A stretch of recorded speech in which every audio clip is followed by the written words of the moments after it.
Halo saudara yang terkasih, kita berjumpa lagi dalam Sapaan Gembala GKI.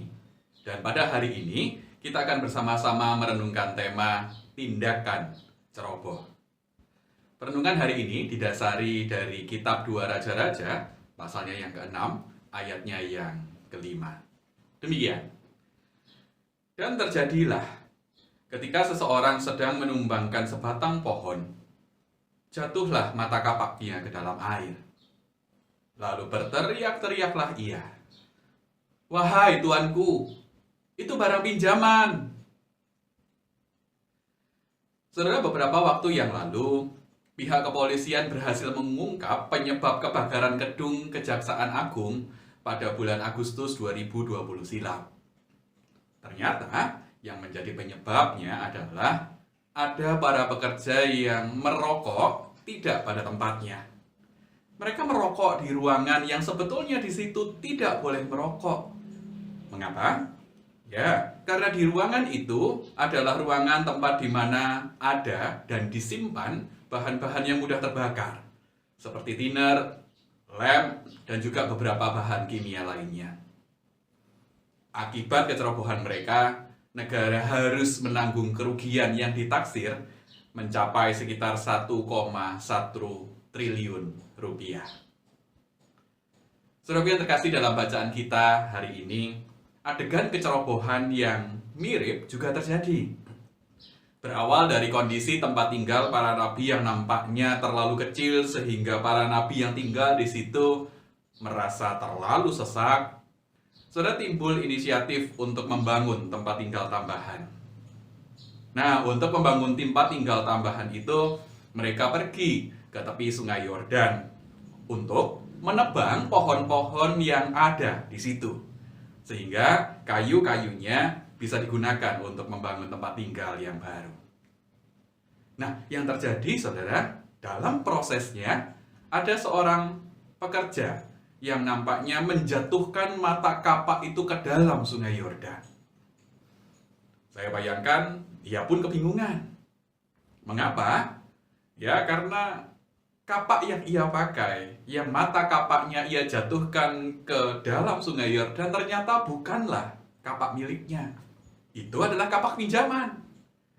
Dan saya bayangkan saat itu yang terbayang dalam orang yang menjatuhkan mata kapak itu adalah dia harus mengganti rugi kapak yang ia jatuhkan. Tetapi saudara, untung saat itu kecerobohannya tertolong oleh Elisa. Saat itu atas perkenan Allah, Elisa dapat membuat mata kapak yang terjatuh itu mengapung di permukaan air, sehingga mata kapak yang terjatuh itu dapat diambil dengan mudah. Saudaraku yang terkasih, mungkin tanpa sadar seringkali kita menganggap kecerobohan sebagai hal-hal yang lumrah terjadi, dan itu manusiawi. Memang ada hal-hal tertentu yang tidak selalu membawa konsekuensi berat. Ada kecerobohan-kecerobohan kecil yang memang tidak harus berdampak serius dalam hidup kita.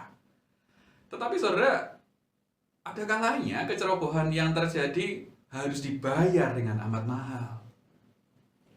Coba bayangkan apa yang terjadi kalau kita menyeberang jalan raya dengan ceroboh. Tidak toleh kanan, toleh kiri, tidak menyeberang di zebra cross. Bayangkan ketika Anda celaka, harga yang mahal harus dibayar. Bayangkan juga ketika mungkin kita mengendarai kendaraan, entah itu roda 4 atau 2, juga dengan ceroboh. Lampu merah, kita tetap jalan, bukannya berhenti. Sehingga antara kita yang celaka atau mencelakakan orang lain. Ada konsekuensi berat dari kecerobohan-kecerobohan yang nampaknya sepele itu. Dan seperti yang kita tahu, akhir-akhir ini ada banyak orang-orang yang salah, atau mungkin saya mengatakan dengan ceroboh berinvestasi, sehingga yang terjadi sekarang uangnya hilang dan itu mempengaruhi finansial keluarganya. Saudara, ada banyak kecerobohan-kecerobohan yang nampak sepele, tetapi berdampak serius untuk kehidupan kita. Oleh karena itu, kecerobohan adalah sesuatu hal yang tidak boleh kita pandang remeh. Karena bisa jadi ada begitu banyak masalah yang terjadi berawal dari tindakan ceroboh. Oleh karena itu, waspadalah dan hindari tindakan-tindakan ceroboh. Tuhan memberkati. Mari kita berdoa. Tuhan, biarlah Engkau menghindarkan kami dari keputusan-keputusan yang keliru. Engkau juga menghindarkan kami dari tindakan-tindakan ceroboh yang berpotensi justru membuat kehidupan kami semakin sulit. Oleh karena itu kami memohon, berikan kami hikmat-Mu, berikan kami juga kehati-hatian sebelum kami memutuskan atau melakukan sesuatu, agar kami dihindarkan dari kecerobohan. Itulah doa dan permohonan kami. Di dalam nama Tuhan Yesus Kristus, kami berdoa dan memohon. Haleluya. Amin.